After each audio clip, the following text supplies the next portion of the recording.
Fueled by Deathcast. The new record, Like a House on Fire. And I wanted to ask too, the cover looks really rad. What is that from?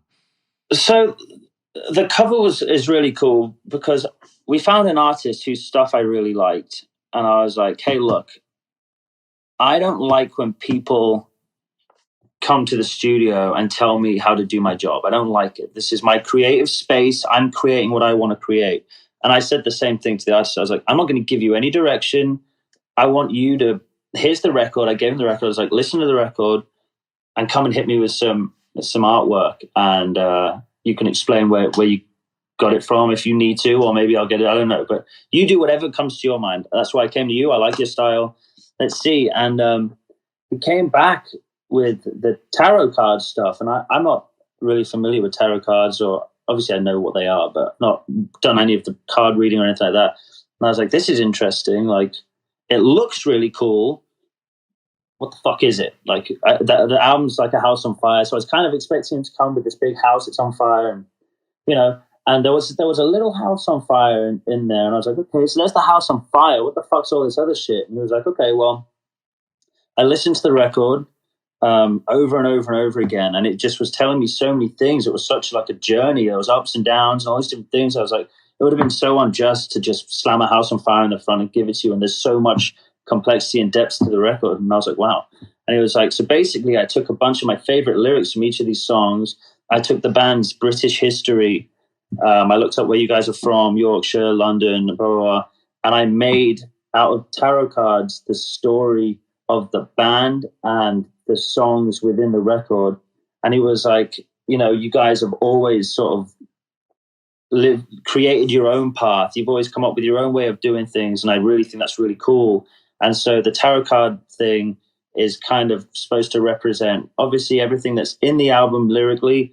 And it's supposed to represent the fact that you guys have created your own future. And I was like, holy crap, that's awesome. So, he did that all by himself. Really cool. That is awesome. I cannot wait for this record to be released. In fact, you just said on your social media as we're recording this just a couple days ago, that we live in this scary time where everything's been shutting down, including, record facilities and that kind of stuff. But you guys as a band are still going to release it on May 15th of this year, which is They good. recommended we didn't. They were like, you should push the record back. And I was like, what? You want me to go and tell people right now that everything that they love is being taken away from them? And now on top of that, we're not going to release music. I was like, there's no way I can do that. I was like, again, it goes back to the beginning. I was like, I would have been so happy playing in front of 100 people every day for the rest of my life.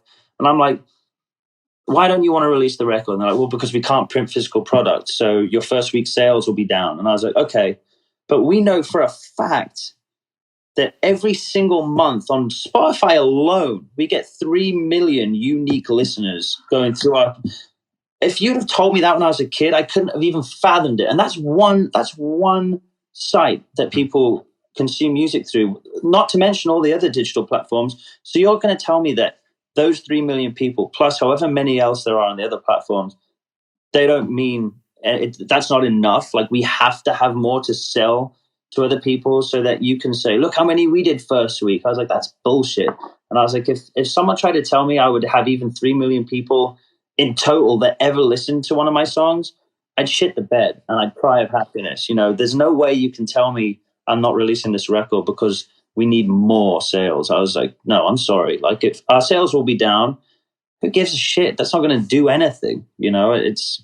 So we stuck to it, like I said, and we're releasing our album. They're like, okay, well, it's your own grave. And I'm like, oh no, sorry, that only a few million people are going to fucking jam the record. It's very strange. Well, strange industry. I'm very glad that you guys are sticking to it, and we're going to get new music from you. You also said in that social post, which I thought was a very poignant statement, because going back to like Antisocialist, what I love about that song is, like you said, it's like it's angry at its heart, but it's very uplifting. You know, the idea that at least I grab from it, it's like, wake up and follow your dreams. Like, get the fuck up, you know, like, stop wallowing in shit and go follow what you really want to follow.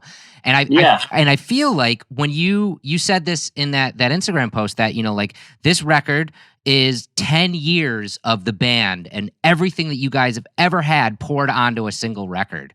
I think that's really a heavy statement. Did it coalesce like that, or did you kind of start to attack? Did you realize that in the writing process, like, oh, this is going to be that heavy of a thing? I think it just came through naturally again, and I think it's because, you know, when Danny came back on the last record, there was like a learning curve. It was like, do we still have this? Like, what are we capable of together? So there was a lot of like learning about each other again. Whereas this one, we went into it completely comfortable with each other, better friends than we ever have been, in a much better headspace. It's the first record we've ever written sober. No, none of us do drugs. None of us on drugs or anything anymore. So it was like a whole different thing. And I think all of these emotions just came flooding back. Like even just because we would reminisce, you know, like, oh, remember when, or, oh man, remember when, you know, like when we were doing From Death to Destiny, it was such a difficult record to do because we were all so fucked up and so depressed. Like, I remember halfway through the recording of From Death to Destiny, I woke up in the middle of the night and I went, fuck these guys, and I booked a flight and I left. I didn't even tell anyone.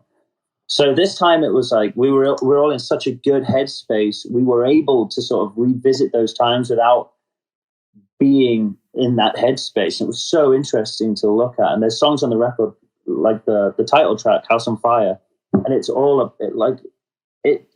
we addressed the shit we were going through and how close we were to breaking up or losing it all or throwing it all away. And there's songs like the Lorazepam, where Danny's sort of addressing the fact that, you know, he's had fame and success and everything that anyone could ever wish for, but somehow still deep down he was super depressed and he didn't know why. Like, you know, and I think